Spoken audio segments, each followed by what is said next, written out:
Hey,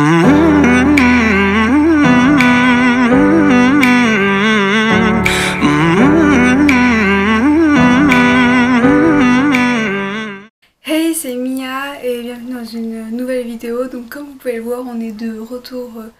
dans le fond où j'ai fait mes premières vidéos parce que je suis de retour chez mes parents pour les vacances de Noël. Donc si vous avez vu mes premières vidéos, enfin même je suis sûre, la première vidéo que j'ai jamais fait elle est plus en ligne parce qu'elle était vraiment horrible, d'une qualité horrible. J'avais même pas un trépied, j'avais pas de micro, c'était avec la caméra de la famille posée sur une valise. C'était tordu et on n'entendait pas le son.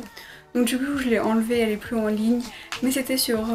ce fond là qu'on voit maintenant. Aujourd'hui j'ai décidé de faire une vidéo sur comment réaliser ses rêves ou ses objectifs. Pour moi les objectifs étant des choses plus concrètes et plus simples, alors que les rêves c'est plus des objectifs mais à faire dans sa vie entière. Comme par exemple un rêve de quelqu'un ça pourrait être de partir faire un voyage en Thaïlande. C'est pas forcément quelque chose que vous allez pouvoir faire tout de suite, mais c'est quelque chose que vous allez pouvoir faire dans votre vie. Ou quelqu'un qui peut avoir la voiture de ses rêves, une voiture qu'il veut acheter mais qu'il sait pas vraiment quand et c'est juste un rêve et ce sera peut-être pas quelque chose qui se produira un jour. Donc cette vidéo elle peut être pour ceux qui veulent simplement respecter leurs bonnes résolutions si c'est le moment parce que on est en janvier, ou alors autrement simplement pour les gens qui ont besoin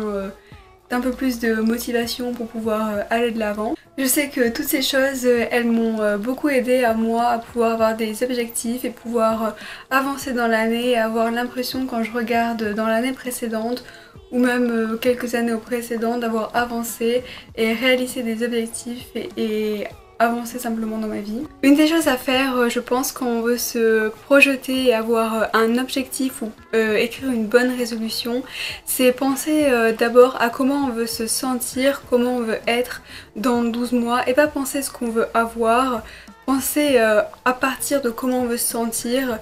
Parce que quand on se dit par exemple je veux me sentir en meilleure santé ou je veux me sentir d'avoir plus de temps pour faire les choses, ou je veux me sentir plus relaxée, moins stressée, ça nous évite de faire des bonnes résolutions un petit peu que tout le monde fait, genre boire plus d'eau, aller plus à la salle de sport, et plutôt penser à vraiment les choses qui vont vraiment être importantes pour nous et qui vont nous faire sentir mieux, et pas choisir des bonnes résolutions qui puis finalement ne vont pas vraiment changer notre vie et donc du coup qu'on va pas vraiment être tenté de respecter. Une autre chose aussi ce serait de se concentrer une chose après l'autre, parce que ça demande beaucoup d'énergie à notre cerveau de changer nos habitudes, de commencer quelque chose de nouveau, parce que nos habitudes, enfin, c'est ce qu'on a, ce qui nous tient, c'est tout ce qu'on fait toute la journée.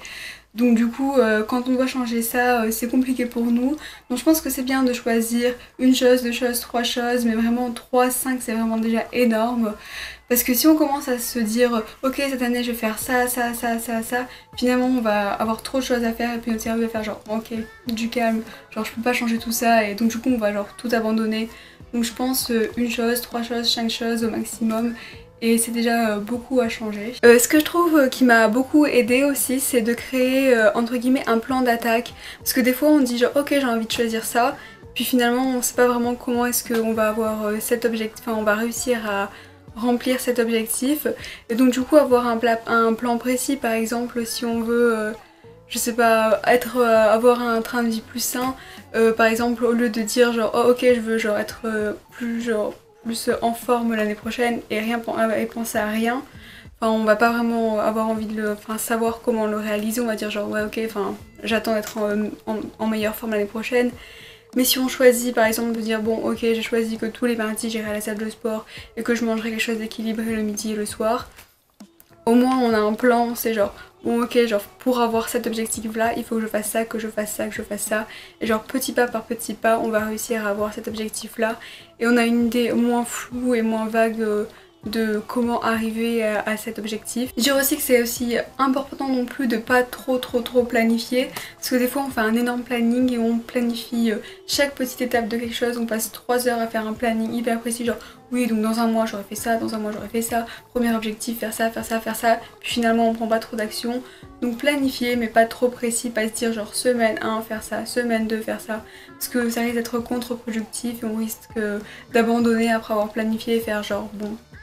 Okay. Ce que je trouve qui m'a beaucoup aidé aussi, c'est de choisir une deadline avant un an. Par exemple, même si c'est un goal, un objectif que vous voulez faire en un an, peut-être le diviser en 4 et 3 mois par 3 mois. Parce que si vous devez faire un truc, par exemple, si vous devez aller une fois par semaine à la salle de sport,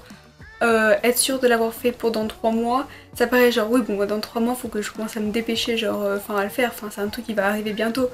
Alors que quand on dit genre dans un an, genre bon on peut commencer plus tard, on peut commencer plus tard, puis à force de dire je commencerai plus tard parce qu'il me reste encore 11 mois, parce qu'il me reste encore 10 mois qui paraît énorme, et ben on commence jamais. Donc du coup avoir une deadline plus courte, même si c'est pour quelque chose qui va arriver dans longtemps, mais le subdiviser peut-être en 4 fois 3 mois.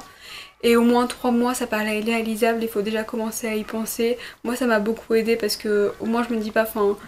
que aussi des fois ça fait genre peur, un an c'est long et à la fois c'est court, 3 mois ça me paraissait le bon objectif de limite de temps. Quelque chose de bien aussi à faire, c'est de choisir une ou un petit groupe de personnes avec qui on peut se fier, à qui on peut par exemple partager notre objectif. Par exemple, si quelqu'un veut devenir végétarien, il peut dire à un petit groupe d'amis avec qui il est proche, et peut-être que quelqu'un a le même objectif, et si vous avez la même motivation, vous pouvez vous mettre ensemble et faire en sorte de tenir bon ensemble. Mais évitez aussi de faire l'inverse et de le dire à trop de monde, parce qu'imaginez vous dites à tout le monde genre oui non maintenant je suis végétarien, la première semaine dès qu'on vous proposera de la viande, et vous ferez genre oh non merci je veux pas de viande, puis finalement quand vous allez abandonner votre bonne résolution au bout d'un mois par exemple, ou si par exemple vous voyez que vraiment vous arrivez pas, ça vous plaît pas, ou vous sentez pas bien comme ça, et ben comme vous allez l'avoir dit à beaucoup de monde, ce sera un peu plus gênant. Donc le mieux c'est de le dire à un petit groupe de personnes avec qui vous pouvez vous fier. Et au moins, si vous abandonnez, vous n'avez pas annoncé à 150 personnes, à tous vos collègues, à l'université, à toute votre famille et tout ça, que finalement vous avez abandonné. Et à la fois, vous avez un petit groupe de personnes à qui vous devez prouver que vous pouvez le faire et que vous allez le faire. Et si vous choisissez quelqu'un avec qui réaliser cet objectif, soyez sûr qu'il ait le même degré de motivation que vous. Parce que si vous vous dites par exemple, ok tous les samedis je vais courir, vous dites à quelqu'un ok on va courir ensemble, et vous appelez la personne, elle fait genre oh non je suis encore dans mon lit genre la semaine prochaine, oh non il fait pas beau, oh non il fait trop froid, finalement vous aussi vous allez vous démotiver, et même si vous étiez hyper motivé au départ, vous allez perdre votre motivation et ce sera plus vraiment votre objectif et vous allez plus avoir autant de chances de le réaliser. Mon dernier conseil, ce serait de choisir quelque chose, un objectif que vous pouvez vraiment contrôler. Par exemple si vous voulez avoir vous ne pouvez pas forcément contrôler, dire je veux avoir au moins 18 de moyenne, parce que vous savez pas, vraiment genre, ça peut changer plein de choses, genre un prof il peut mal vous prendre et pas vous donner une bonne note, et puis vous y pouvez rien, vous avez travaillé tout ce que vous pouvez, vous avez donné toute votre bonne volonté, mais vous pouvez pas vraiment le contrôler. Alors moi ce que je conseillerais plutôt, et ce que moi j'essaye de faire, c'est me donner des objectifs que je peux contrôler, par exemple travailler tant de temps chaque jour, ou étudier 50 pages chaque jour. Ça je peux le contrôler tant de temps, bon à part s'il y a un imprévu, bien sûr ça peut arriver, mais au moins quelque chose que je peux contrôler chaque jour, et pas quelque chose qui est un peu aléatoire. Ou par exemple, je sais pas, ça peut être pour YouTube, si vous voulez, vous pouvez pas dire genre non je veux comme objectif avoir 10 000 abonnés, parce que vous savez pas, vous faites quelque chose, ça peut plaire, ça peut ne pas plaire. Donc vous envoyez quelque chose et vous pouvez pas vraiment contrôler ce qui va revenir. Donc du coup vous pouvez plutôt vous fixer comme objectif publier une vidéo par semaine pendant un mois, et plus une vidéo par mois,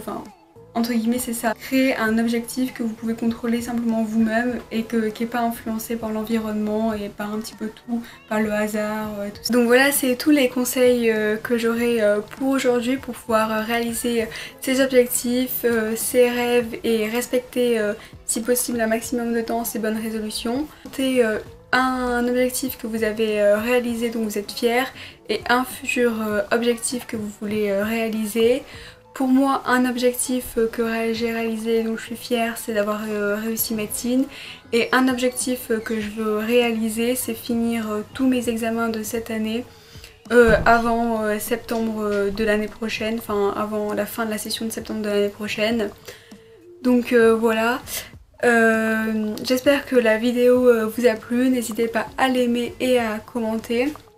et me suivre sur Instagram, donc là je mettrai le nom. Donc bye, à la prochaine pour une nouvelle vidéo.